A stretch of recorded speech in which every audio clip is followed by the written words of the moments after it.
Dans le contexte foisonnant de la nouvelle peinture de la fin du XIXe siècle, trois artistes restent à part: Cézanne, Gauguin, Van Gogh. Tous les trois ont exposé avec les impressionnistes et pourtant, aucun ne peut se définir comme tel. Ces trois inclassables sont pourtant des phares pour les artistes du XXe siècle, à commencer par Matisse et Picasso. On les nomme les post-impressionnistes.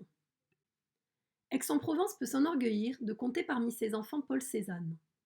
Né en 1839, il suit des études de dessin en déclarant très vite qu'il voulait faire du Poussin sur nature, prolongeant ainsi l'esprit classique français. Toutefois, Cézanne est un des artistes de sa génération les plus novateurs, au point d'être considéré comme le père de l'art moderne. Après son baccalauréat, Cézanne entame des études de droit sans grand enthousiasme. C'est ainsi qu'à 21 ans, il décide de s'installer à Paris, contre l'avis de son père qu'il imaginait plus banquier qu'artiste. Dès le collège, il avait rencontré Émile Zola, avec qui il avait noué une relation amicale durable et qui l'aidera dans son projet parisien dès 1861. Recalé au concours d'entrée de l'école des beaux-arts, il revient à Aix travailler dans la banque paternelle, mais ne désarme pas et retente l'aventure l'année suivante. Il entre alors comme copiste au musée du Louvre et se confronte avec la couleur libre de Delacroix, notamment dans la barque de Dante. Il regarde aussi attentivement les bergers d'Arcadie de Nicolas Poussin pour étudier la ligne parfaite du classicisme français. À l'Académie de peinture de Charles Suisse, un atelier privé célèbre, il rencontre Pissarro, Renoir, Monet, Sisley et intègre ce groupe qui deviendra plus tard celui des impressionnistes. 1874, première exposition des peintres impressionnistes chez le photographe Nadar. Cézanne présente des œuvres dont Une moderne Olympia. Alors que ses premières œuvres sont fortement inspirées par celles des maîtres anciens, comme Delacroix ou Poussin, Cézanne fait ici référence à un scandale artistique beaucoup plus récent, 1863, Le déjeuner sur l'herbe de Manet. Les couleurs, lumineuses et éclatantes, et son exécution brillante montrent que la manière de Cézanne est alors en pleine évolution vers l'impressionnisme. Ce serait lors de son séjour à Auvers-sur-Oise chez le docteur Gachet que, dans l'animation d'une discussion, le peintre se serait emparé de son pinceau pour créer cette esquisse colorée. Il livre ici une interprétation beaucoup plus audacieuse du sujet que Manet. Le contraste entre la nudité de la femme dévoilée par sa servante et la mise élégante de l'homme vêtu de noir, qui par ailleurs ressemble étrangement à Cézanne, qui regarde le spectateur, contribue à donner à la scène un caractère érotique et théâtral. L'effet est encore accentué par la présence du rideau suspendu à gauche. Lors de l'exposition impressionniste, cette évocation reçut les railleries du public et des critiques.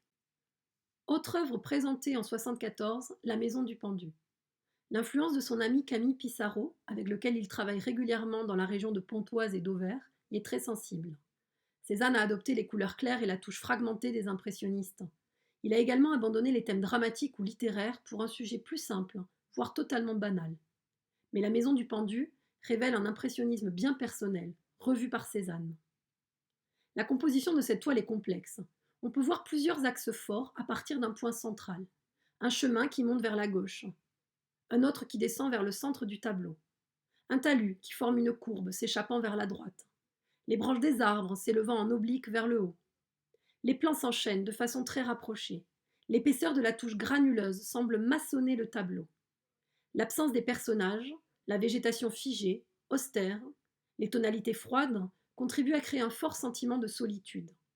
Si ce tableau déroute la critique lors de sa présentation, il sera néanmoins le premier que Cézanne pourra vendre à un amateur. Le peintre fait de nombreux allers-retours entre Paris et le Midi, entre les portraits et les paysages. Madame Cézanne à la robe bleue est un bel exemple de sa peinture à l'approche des années 1880. Les harmonies de tons bleu, vert et bleu-vert soulignent la masse du corps de la femme dans son fauteuil rouge vif qui tranche sur le fond. La simplification des formes de ce tableau ouvre une nouvelle période de son art. Malgré l'aide d'Émile Zola, le manque d'argent se fait sentir de plus en plus et la pression sur Cézanne est encore plus forte. Pourtant, il vend peu. Cela ne l'empêche pas de mettre au point sa méthode de travail. Cézanne travaille essentiellement sur le motif. Regardez ses paumes. Son dessin est une succession de traits et de lignes séparées qui transforment les objets ou le paysage en formes géométriques. La précision de la dégradation des couleurs par touches juxtaposées, considérant l'ombre comme une couleur, généralement du bleu, accentue le clair-obscur. Le tout en prenant un soin méticuleux à la touche et à sa qualité. Soutenu par Durand-Ruel et par Vollard, Cézanne prend de la distance avec les impressionnistes dès 1895. Dans ce virage à Montgeroux, on constate l'influence de sa découverte des théories de Seurat et de Signac. Il s'intéresse en effet aux théories de la couleur, et il utilise essentiellement les couleurs primaires et complémentaires. Il regarde aussi la touche pointilliste, qu'il élargit comme on peut le constater au premier plan du tableau. Dans une lettre du 15 avril 1904, Cézanne conseille à Émile Bernard de traiter la nature par le cylindre, la sphère, le cône, le tout mis en perspective, c'est-à-dire suivant les principes de la géométrie descriptive. Les bras de cette femme en bleu ne sont que des formes rectangulaires, quand son visage n'est qu'un ovale. Son bras posé sur la table semble suspendu. De même, cette table ne tient pas dans un espace cohérent. Elle glisse sur les pieds du spectateur et ne répond pas du tout au code de la perspective géométrique traditionnelle. Tout au long de sa carrière tumultueuse, Cézanne a peint environ 900 tableaux et 400 aquarelles. Parmi tous les sujets traités dans sa vie, le plus célèbre est certainement la montagne Sainte-Victoire. Peinte près de 80 fois, autant à l'huile qu'à l'aquarelle, elle est son motif privilégié. Il aimait d'ailleurs aller sur le motif, dans sa campagne, celle de son enfance. Cézanne s'engage toujours plus loin dans cette voie qui s'achève à sa mort. Il souffre de violentes migraines qui l'empêchent de travailler aisément. Il se sait gravement malade et doute d'atteindre enfin son but artistique avant sa mort. Malgré le succès qui commence, Cézanne continue de travailler inlassablement, pensant qu'il n'a pu, ni su, atteindre son rêve de peintre.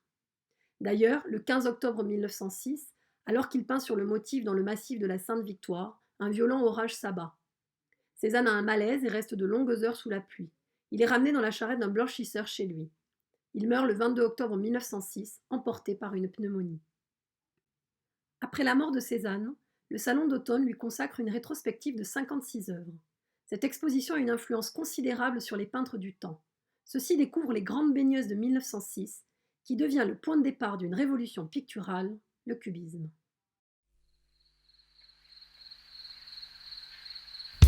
Silence les crayons sur les branches immobiles.